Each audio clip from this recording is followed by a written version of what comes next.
બીજો દાખલો કે આયન એટલે કે લોખંડ કહેવાય, તેના ન્યુક્લિયસ માટે જે દળ છે એટલે કે M એ 55.85 U છે અને એ 56 આપેલું છે. તો ન્યુક્લિયસની ઘનતા શોધવાની. ઘનતા હવે મેં ફોર્મ્યુલામાં બતાવ્યું હતું કે ઘનતા કેવી રીતે શોધવાની. ρ બરાબર M/V. M આપણને આપી દીધું છે દળ. ઓકે, V આપણને નથી આપી તો V માટે શોધીશું આઈએ સૂત્રથી. કેટલું? 4/3 πr3. R પણ નથી આપેલું તો પહેલાં આપણે R શોધીશું એટલે કે ત્રિજ્યા R0 ગુણ્યા એ આપેલું છે. R0 યાદ રાખવાનું છે 1.2 × 10⁻15. તો પહેલાં જે યાદ રાખવાનું છે પહેલાં આપણે લખી દઈએ. શું યાદ રાખવાનું છે? R0 કેટલું?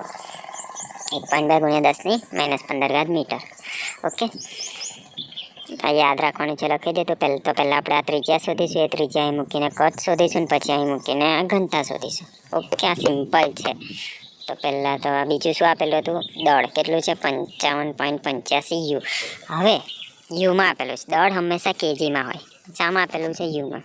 તો યુને આપણે કેજીમાં ફેરવવું હોય તો મેં ફોર્મ્યુલામાં એમ તો નહોતું બતાવ્યું પણ એક લખી લેજો તમે અલગથી કે યુને કેજીમાં ફેરવવા માટે ગુણ્યા 1.66 × 10⁻27 કરવાની. તો કેજીમાં ફેરવાઈ જશે.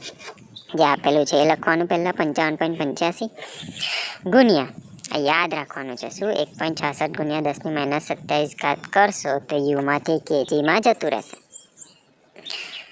હવે 10 વાળું એવું ને એવું રહેવા દઈએ. આ બેનો ગુણાકાર કરી દઈએ. કરી લો ગુણાકાર. 1.66 કેટલા આવે છે? 92.71.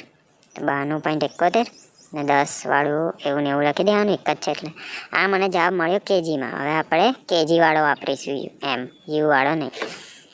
અને એ આપી દીધા છે 56. ઓકે, તો સૌથી પહેલાં આપણે ઘનતા શોધવા માટે પહેલાં આપણે ત્રિજ્યા શોધીશું. તો ત્રિજ્યા એટલે કે R. ફોર્મ્યુલા શું છે? R0 એ 1/3. હવે R0 યાદ રાખવાના તો આપણે લખી દીધા. અહીં લખી દઈશું સેમ ટુ સેમ 1.2 × 10⁻15 ગુણ્યા એ આપી દીધા છે 56 અને ઉપર છે 1/3. તો કૌંસ કરીને ઉપર 1/3. હવે આ જે 1/3 છે આપણે આની અંદર ના કરી શકીએ ને. ઉપર જે ઘાત આપી દીધી છે 1/3 આપણે કેલ્ક્યુલેટરમાં ના કરી શકીએ. તો આની વેલ્યુ આપણે યાદ રાખવાની છે. જો આ દાખલો પૂછાય તો 56 1/3નો જવાબ આવશે 3.82. આ આપણે યાદ રાખવાનું છે 3.885. બરાબર. તો આ પહેલાં એવું ને એવું લખી દે 1.2 × 10⁻15 ગુણ્યા 56 વાળું ડાયરેક્ટ યાદ રાખી લેવાનું છે 3.885 કેમ કે કેલ્ક્યુલેટરમાં નહીં થાય. બરાબર. હવે 10ની સિવાયનું એટલે કે આનું 1.2 અને 3.885નો ગુણાકાર થશે. એ કરી લઈશું આપણે. કેટલા આવે છે? 4.59. તો જવાબ લખી દઈશું 4.59 અને 10 વાળું એવું ને એવું. આ મીટરમાં મળશે મને. R ત્રિજ્યા મળી ગઈ મીટરમાં. બસ આવી રીતે ત્રિજ્યા શોધવાની છે. ત્રિજ્યા મળી ગઈ તો હવે આપણે કદ શોધીશું. કદ એટલે V. એની ફોર્મ્યુલા શું હતી?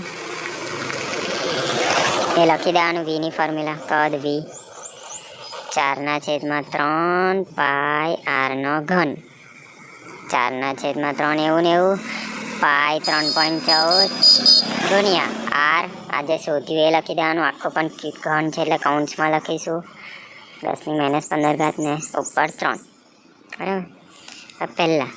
પહેલાં આપણે શું કર્યા? આ 4 × 3.14 છે ને એનું પહેલાં કરી લઈએ. 4 × 3.14. 4 × 3.14 કેટલો આવે છે? 12.56. તો લખી દઈએ 12.56 અને છેદમાં 3 છે એ લખી દઈએ ભાગ્યા 3 ગુણ્યા 4.28. આ 3 છે આની પર પણ આવશે ને આની પર પણ આવશે. તો પહેલાં 4.58ની ઉપર 3 આવશે એનું કેટલા શોધવાનું? તો 4.58 ગુણ્યા 4.58 ગુણ્યા 4.58 ઉપર 3 છે એટલે 3 વાર ગુણાકાર કરવાનો એને જ સંખ્યાનો. 4.58 ગુણ્યા 4.58 ગુણ્યા 4.58. અરે યાર ભૂલ પડે છે. બરાબર. ઉપર 3 છે એટલે 3 વાર. જો 4 હોત તો 4 વાર. બરાબર. તો કેટલો જવાબ આવે છે? 96.07. બેઠો લખી દેવાનો એનો 96.07. હવે 10 વાળું રહ્યું તો 10ની ઉપર ઓલરેડી 15 છે ને એની ઉપર 3 છે મતલબ કે બેનો ગુણાકાર થશે. 15 ગુણ્યા 3 45. પણ આગળ માઇનસ છે તો 10ની -45. ઓકે, હવે પહેલાં આનો ભાગાકાર કરી લઈએ 12.56 ભાગ્યા 3.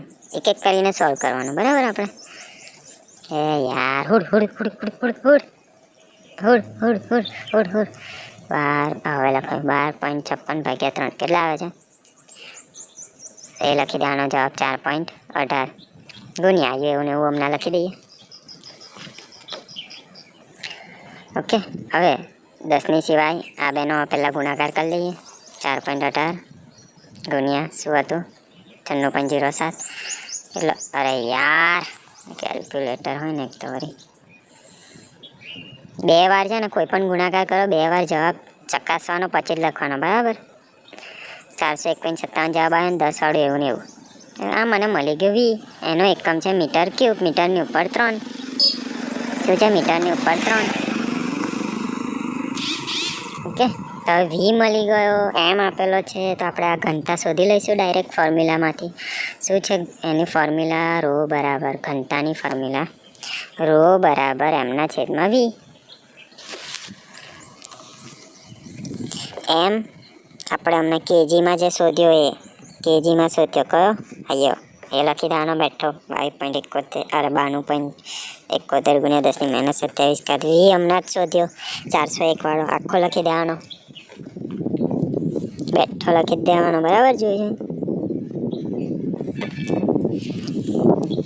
ઓકે, હવે આ 10 વાળું રવા દે, આ બેનો ભાગાકાર કરીએ પહેલાં. કેલ્ક્યુલેટરમાં ભાગાકાર કરી લો બંનેનો. 92.71 ભાગ્યા 401 વાળાનો કેટલા આવે છે? 0.230. તેની જગ્યાએ લખી દે 0.230. હવે 10ની વારી એકવાર લખીશું 10 માઇનસ માઇનસ છે, બેની બાદ બાકી થશે. મોટો 45 છે એટલે નીચે 45 - 27 45 - 27 18 આવે છે.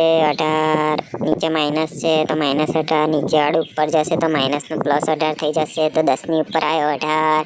હા, મને મળી ગઈ ઘનતા, સિમ્પલ.